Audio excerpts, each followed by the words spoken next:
This is Democracy Now!, democracynow.org, and that was Angelica Navarro, who came to Copenhagen for the UN Climate Summit. I'm Amy Goodman with Anjali Kamat as we continue with the voices inside and outside of the Bella Center, where this convention summit is taking place of well over 15,000 people. In fact, including the journalists, it's over 20,000, Anjali. Well, the UN summit here in Copenhagen saw one of its first protests Tuesday when members of the Pan-African Climate Justice Alliance marched inside the conference center, citing the scientific evidence that the planet's average temperature could rise by more than 2 degrees Celsius. The protesters chanted, "2 degrees is suicide."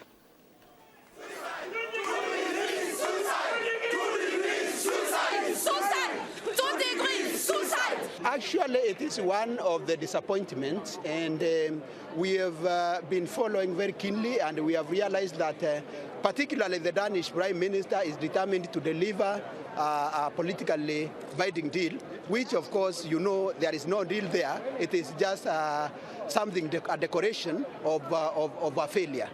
So we are determined to ensure that if they don't deliver a fair deal, and that is a legally binding deal, under the pillars of what we have been negotiating, then we want to urge the African group, the G77, and even the heads of states and the ministers will be coming, that it is dangerous. They should not sign a genocide paper for us. 2 degrees, suicide! 2 degrees, suicide! One Africa, one degree! One Africa, one degree! The developed countries that do not want to sign reasonable commitments under these negotiations. So we are not saying we want to work out. We will not want our negotiators to work out. But please don't force them to do so, because Africa is too hot for us, and we don't want people to continue to take advantage of us. Augustine Yamshi from Cameroon, voices from inside the Bella Center. Well, we go now to the chief climate negotiators from both Bolivia and Paraguay. Bolivia has been one of the countries leading the call for just climate reparations here at the COP15 talks. President Evo Morales, who was just re-elected in a landslide victory, has been outspoken on the issue of climate debt. He told Mother Jones magazine last November, quote, "If there are countries that are doing a lot of damage to the environment, those countries should make some acknowledgement, some reparation for the damages that they are causing." Soon after, he released a sweeping 20-point plan, including a demand that developed countries contribute a minimum of 1% of their annual GDP to a United Nations fund for poor countries.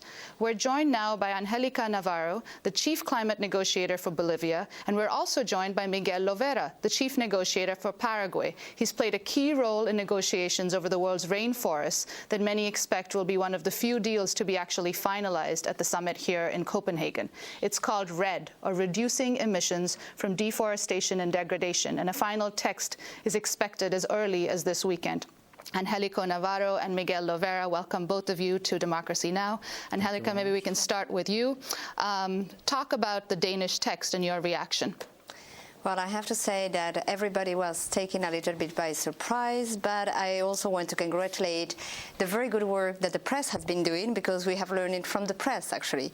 And the reaction has been quite straightforward from the G77, and in 2 accounts, on process and on the content. And on the process, I have to say that we are quite surprised, because this is not what we were expecting. 192 countries are united here to try to come to a deal. And there is this parallel process that basically seems to be untransparent, undemocratic, non-participatory, top-down, that it seems to be imposing itself on what we are trying to achieve with 192 countries. We think that we have to come back to the real track, and that is a track with participation, inclusiveness, and democracy. That is for the process. But in the content, we have serious also concerns on the content. It seems that we are talking about just one agreement, disregarding the 2 tracks, 2 mandates, and 2 results that we are trying to achieve here in Copenhagen. I want to remind everybody that G77 and Bolivia, African Group, and other groups have been calling very strongly to have the Kyoto Protocol survive. That is, that developed countries should should come with their second commitment period, ambitious numbers for the reductions of emissions. That is one of the results we want from here. The second result that we want is, of course, an enhanced implementation of the convention through the LCA process.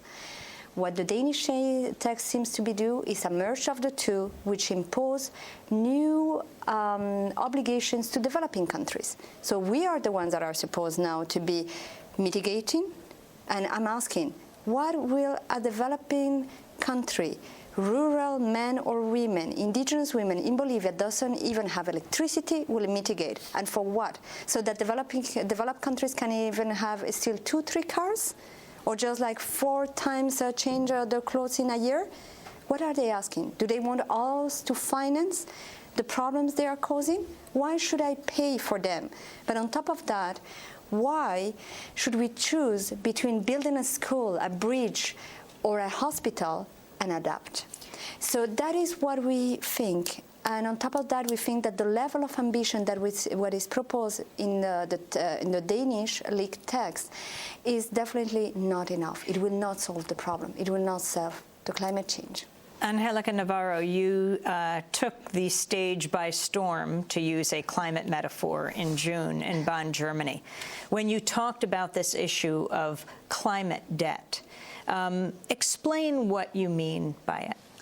I just want to remind that actually historical responsibility is already in the convention, and we were, if I'm not mistaken, 5 countries that presented in Bonn in technical briefing historical responsibility quantification of what developed countries have done and what they should do as a result. That was India, Brazil, China, and Bolivia. The Bolivian proposal in a specific is climate debt. What do I mean, and what does Bolivia mean by that? Is basically that developed countries have over-consumed the common atmospheric space.